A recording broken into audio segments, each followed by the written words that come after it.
Box 13, with the star of Paramount Pictures, Alan Ladd, as Dan Holliday.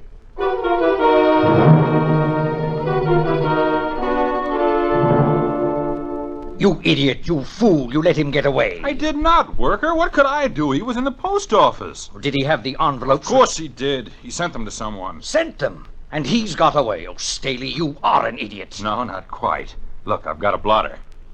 Well, what good's that? Look, in the mirror. What he wrote on the envelope was on the blotter. Well, at least you use your head. I'll see if we can read it. Box 13, care of Star Times.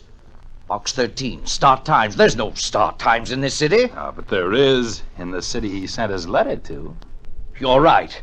Well, we'll find him later. But first, I think I can get what we want from this Box 13.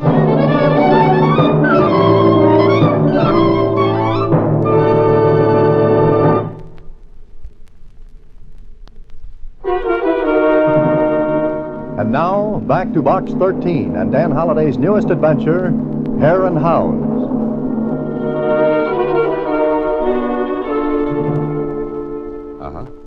Okay, I'll see you later then. So long.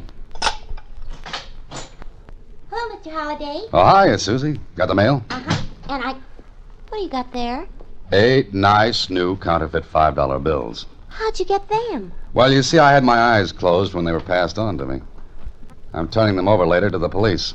Now, how about the mail? Oh, here.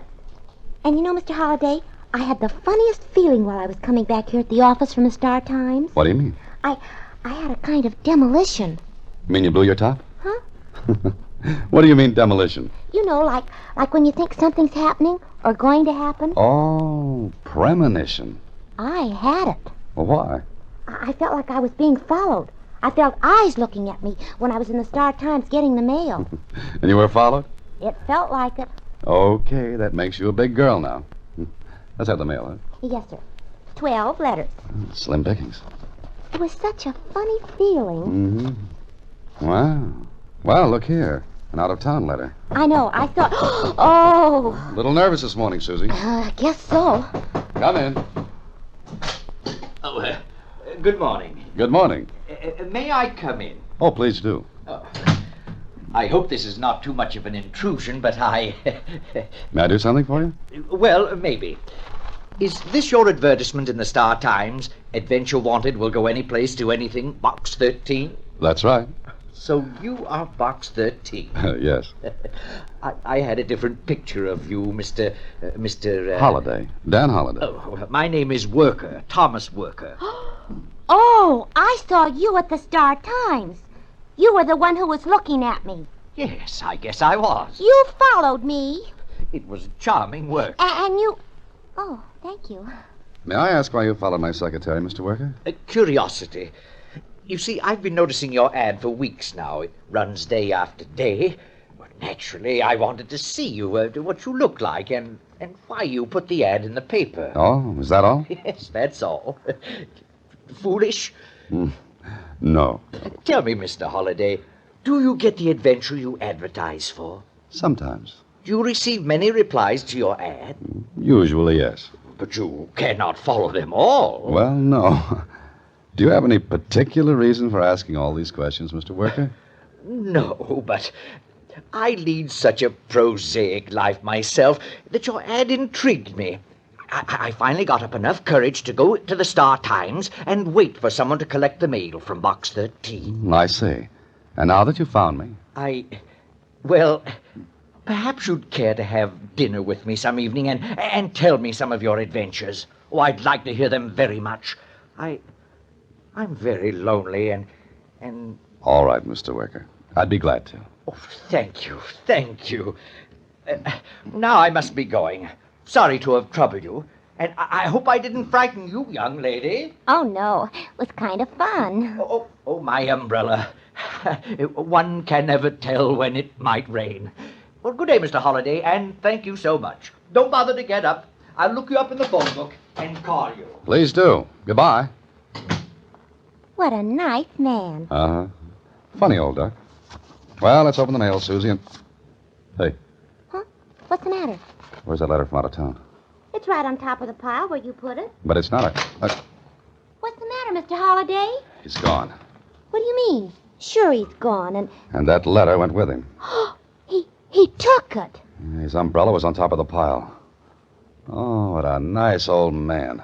Gee, he stole the letter. Yeah, and something tells me, Suzy, that Mr. Worker will never invite me to have that dinner with him.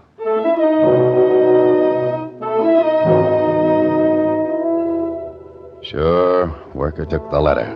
But why? What was in it? Why was it so important? And who sent it? Well, I kept asking myself those questions, and then 3 days after that little visit from Worker, Suzy came bursting into the office. Oh, Mr. Holliday, look. Here's another letter from the same place. I mean, it looks like the same handwriting. Yeah, it does. Hey, Suzy. Huh? You weren't followed this time, were you? I made sure. Oh, good. What's it say, Mr. Holliday? Now, listen. 3 days ago, I sent you a letter containing a sealed envelope. It contained half of something which is very important to me. It was imperative that I get rid of it until I could get to safety. Gee. I'm all right now, so send the sealed envelope to 243 Marlowe Avenue, Bridgeport. Arthur Holmes. Now what are you going to do, Mr. Holliday? Do? Well, I can't send him the envelope because I haven't got it. And I can't find Mr. Worker because I've got a sneaking hunch that he'll be a little scarce. Maybe you better write to Mr. Holmes. Oh, no, Suzy. This looks too good to be handled by a letter. I'm going to find out a few things by seeing Mr. Holmes in person. I went to Bridgeport, found 243 Marlowe Avenue. It was an apartment house. There was no clerk at the desk, but there was a tier of mailboxes. One of them belonged to Arthur Holmes in apartment 6B. So, a couple of minutes later... Mr. Holmes? Oh, Mr. Holmes? I tried the door. It wasn't locked. The apartment was dark. I was fumbling for the light switch when...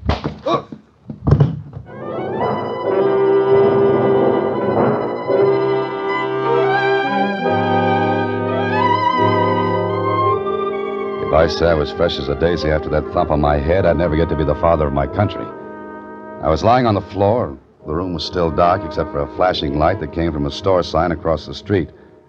I lay there for a minute to give the room a little time to stop spinning, then I realized I was holding something in my hand. And from where I lay, it felt like a gun. I was just crawling to my feet when... Mr. Holmes, I've come with the fresh towels. Mr. Holmes!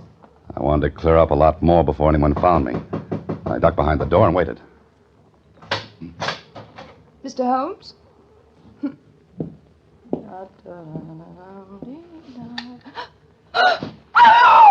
Why did you scream?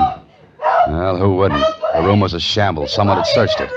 And lying on the bed in an alcove was a man who certainly would have no further interest in me. Or anything else. There was a hole in his forehead. And I was sure I held the gun that put it there. Sure, I was innocent.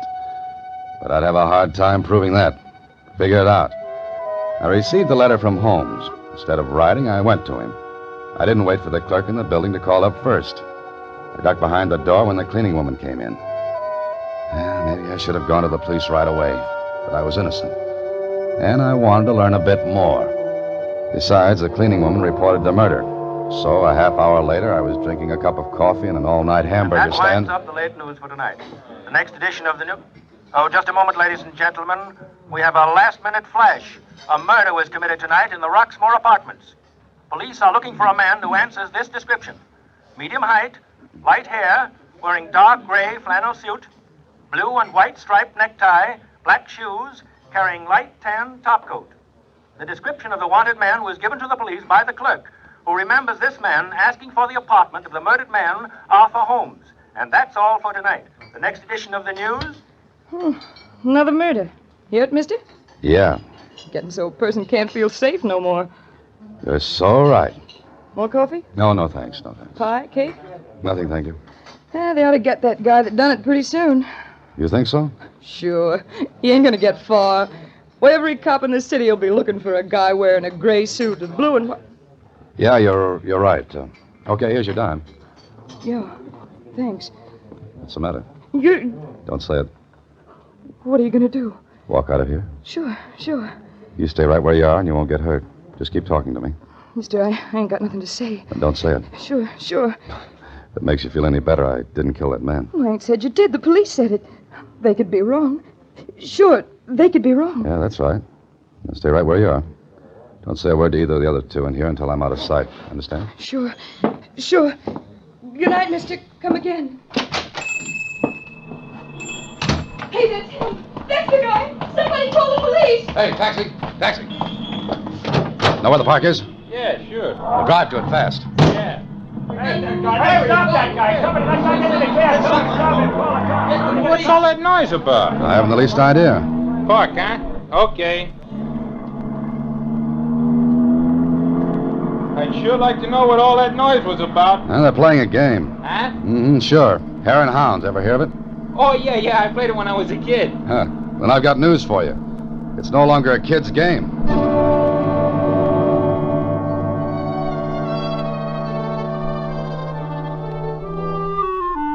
Mistake number 2 for Smart Boy Holiday. Another notch against me. I ran from the hamburger stand. Well, that would look bad. But I've got one bad fault among others. I'm very curious. And I was so curious to know how and why the clerk at the apartment house identified me when he didn't even see me. But if somebody paid him off to enlarge this beautiful frame around my neck, well, we'd see.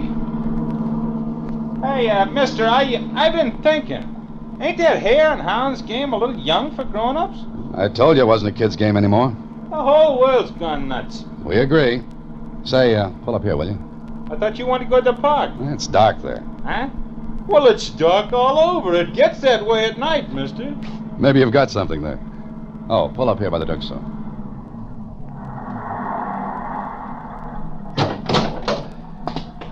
Here you are. Keep the change. Hey, a $5. Well, thanks, buddy. Now, don't mention it. I won't. Not even to the missus. When the cab drove away, I then went into the drugstore to the phone booth.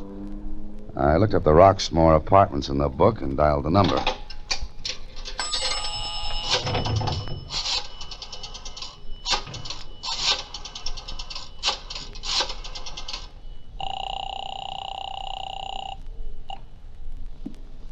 Hello.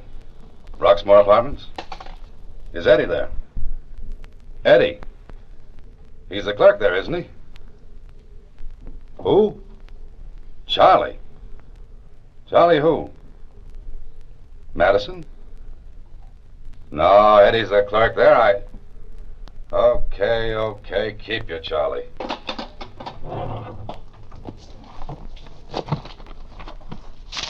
Madison. Charles Madison. There were 3 Charles Madisons in the book. Okay. Maybe one of the 3 was the one I wanted. I left the drugstore and went back out at the street. And as I did, the cab I just got out of drove up. Hey, you, wait a minute. Well, this was it. Hey, you. So, you want to play Hare and Hounds too, huh? Well, I'm sorry, but I warned you. Now, wait a minute. It's no longer a kid's game, not the way I play it.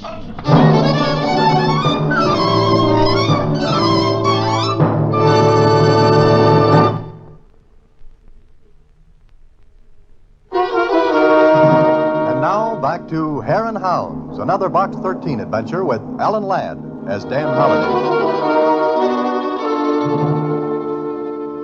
Well. I was adding black marks against my name faster than I could explain them away. And I knew the police would be listening in on the Roxmore switchboard. I hope my act had worked. Now, all I had to do was find the right Charlie Madison and get his story. An hour and a half and 2 Charlie Madisons later. I'm Charlie Madison. Clerk at the Roxmore? Yeah, why? I'm a writer. I'd like to get your story. Oh, sure. Come on in. You're married, Mr. Madison? No? You live alone? Sure. Swell. Get your coat and hat, Charlie. Huh? What for? I'll feel safer out on the street, away from here. I don't get it. Don't you recognize me, Charlie? What are you giving me? I never saw you before in my life. For a guy who never saw me before in his life, you gave a pretty accurate description to the police. You're... Yeah, I am. Help! Now listen, Charlie. You're not going to get hurt if you play good boy. Don't try another yell. You're breaking my arm. Mm-hmm. One more peep out of you, and I'll work my way up to your neck. What do you want from me? Information. Now, come on. I want to be out of here when the police arrive. Let's go, Charlie. I'm right behind you, and I've got a gun. Sure. Is there a back way out of here? Turn to the right.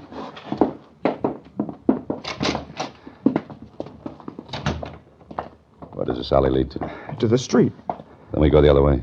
Oh, listen, maybe I made a mistake. Maybe you ain't the guy I saw. I know that, Charlie. There are other things. All right, stop here. It's dark enough. What are you going to do? Nothing. You're going to talk. Now, what do you know about Holmes? Nothing. You only lived at the Roxmore 2 days. Just moved in? Yeah? Now, who paid you to identify me? But nobody. No? Who paid you? I don't know who he was. Was his name Worker? I don't know, honest. I don't know. Was he short, gray hair, little mustache? Yeah. His name's Worker, isn't it? I don't know his name. I guess you don't. But he paid you to say that you saw me go into the Holmes apartment, huh? Hey? Yeah. Now let me go. Oh, no, Charlie. We've got work to do. Where's the nearest payphone? Down the street on the corner. Okay, I'll furnish the nickel and you furnish the talk. I don't get it. What do you want me to do now? Help me smoke this work out into the open. What for? I told you, Charlie. I didn't kill Holmes. But I'd have a tough time making anyone believe that after the ring around the rosy I played tonight. Work is the boy I want. Now get moving.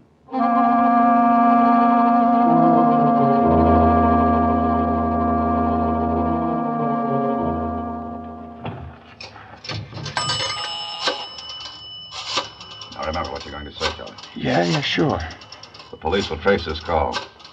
Don't let them make you repeat anything. It's a trick to hold you here until they can trace where this call comes from.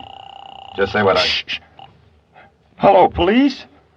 This is Charles Madison. Listen, there's something else I didn't tell you. There's another man in the Holmes murder, and I said there's... Don't repeat. Keep talking. Look for a man below medium height. Gray hair. Little mustache. I don't know his name. But he carries an umbrella and he wears glasses. That's all. What? Hang up. Well, he didn't hear the last part. He heard it all right. Let's get out of here.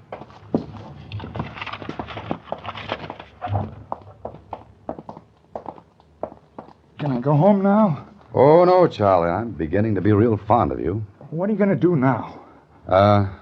You like taxi cabs, Charlie? Huh? We're going to ride in one cab after another till the morning papers come out. What for? The papers will carry the latest in the Holmes murder, including your description of the mysterious little man with gray hair, whose name is Worker. But Worker will come after me. Now you're beginning to be bright about the whole thing. He'll kill me. Yes, like he did Holmes. Oh, you won't let him. You gotta let me go. You know, Charlie, I can't seem to work up a flood of tears for you. You framed me for money.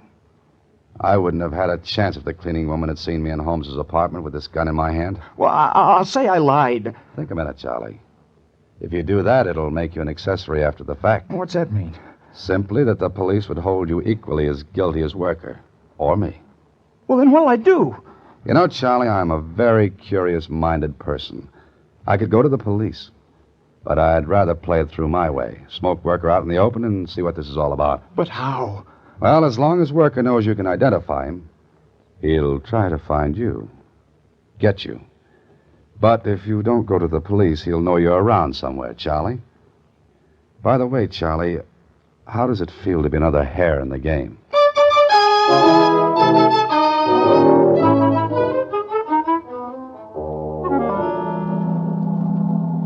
All right, pull up here, driver. Come on, Charlie, you tired of riding? It's almost day. Yeah. A stack of morning papers on the corner. Here you are, driver. Keep the change.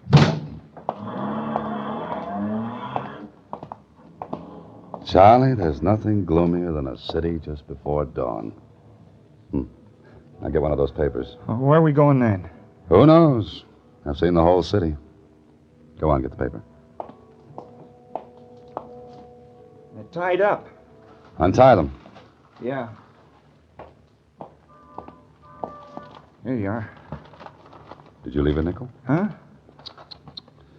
You have a dishonest streak in you, Charlie. Come on, leave a nickel for the paper. All right, down this alley.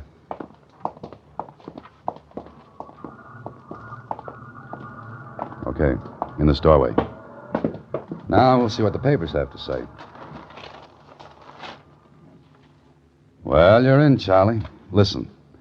The mysterious disappearance of Charles Madison has led the police to suspect foul play. See, Charlie? What else does it say? Oh, here it is. Madison called the police late last night with another tip in the murder of Arthur Holmes. Madison volunteered the description of another man whose name he said he did not know. Meanwhile, police revealed Holmes' What's the matter? Why'd you stop? Police revealed Holmes' real name to be Albert Henning, former draftsman at the Bull Mill Aircraft Company. Henning disappeared over a week ago, and executives of the aircraft company stated that Henning was suspected of having taken micro photographs of plans for the Navy's new twin-jet fighter. He was a spy. Uh-huh. And that's what he sent to Box 13.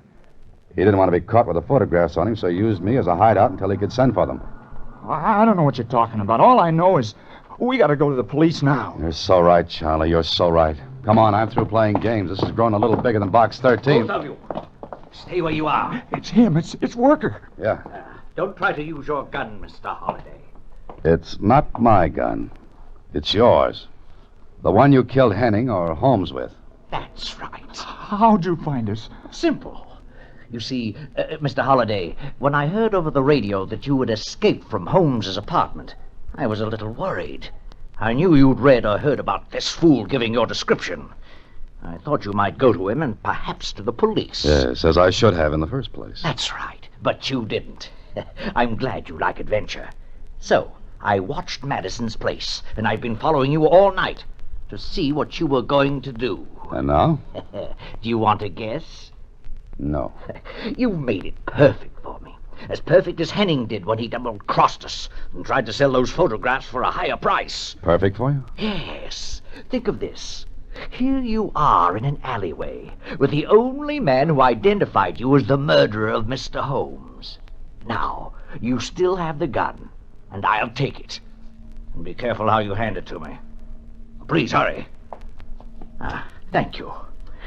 Now, I shoot Mr. Madison first, and then you. And how does it look? Pretty smart, but it looks as though... It's my idea. Let me tell it. There was a struggle, shooting, and both of you are dead. Oh, it has flaws, but not glaring ones. Don't. I'll swear I lied to the police, Mr. Worker. I'll say Holliday killed Holmes. Honest, I will. Oh? Better still. I will give you this gun, Madison, and you will shoot Holliday while I stand in back of you. And then you will go to the police and say you got the gun away from him when he was going to kill you. Here. Now, once you kill our friend, Mr. Holliday, you will be a murderer, and you will have to keep your mouth shut. So go ahead, Mr. Madison. Pull the trigger. Go on, pull it! Don't do it, Madison. Don't do it. Worker can't make two shootings look right. Either you pull the trigger, Madison, or I do. It's a little better to live than to die. Hurry, you idiot! You won't kill me? No. There would be no need for it unless you talk, and you won't. Madison, don't. Hey, you down there. Who's... the police! Hit the ground, Madison. Fast. You stop. All right, you asked for it.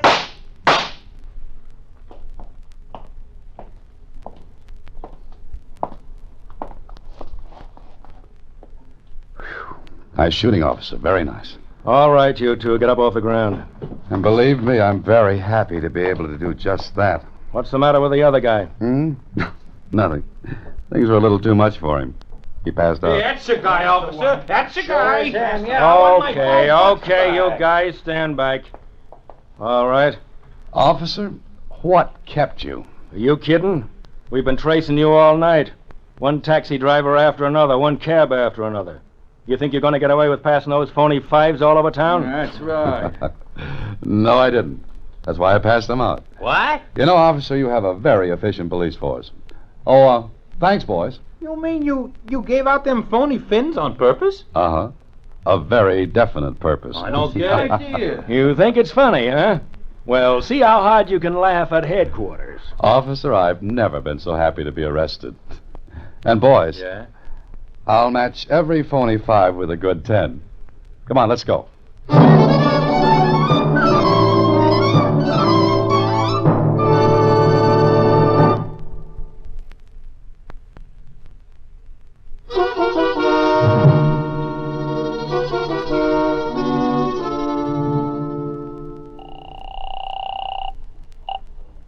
Hello? Hello, Suzy. Mr. Holliday. Gee, where are you? I was worried. You were worried? Now listen, Suzy, I'm in jail. Yes, sir. You're what? Yeah, get hold of Lieutenant Kling. Tell him I've got to talk to him. But why are you in jail? It's a long story, Suzy. I'll tell you all about it when I get back. But technically, the charge is passing counterfeit money. Mr. Holliday, you should be ashamed of yourself. All you had to do was open a charge account. Oh, no. Good night, Suzy. Next week, same time, through the courtesy of Paramount Pictures, Alan Ladd stars as Dan Holliday in Box 13. Box 13 is directed by Richard Sandville, with an original story by Russell Hughes. Original music is composed and conducted by Rudy Schrager. The part of Suzy is played by Sylvia Picker. Production is supervised by Vern Karstensen. Box 13 is a Mayfair production from Hollywood. Watch for Alan Ladd in his latest Paramount picture.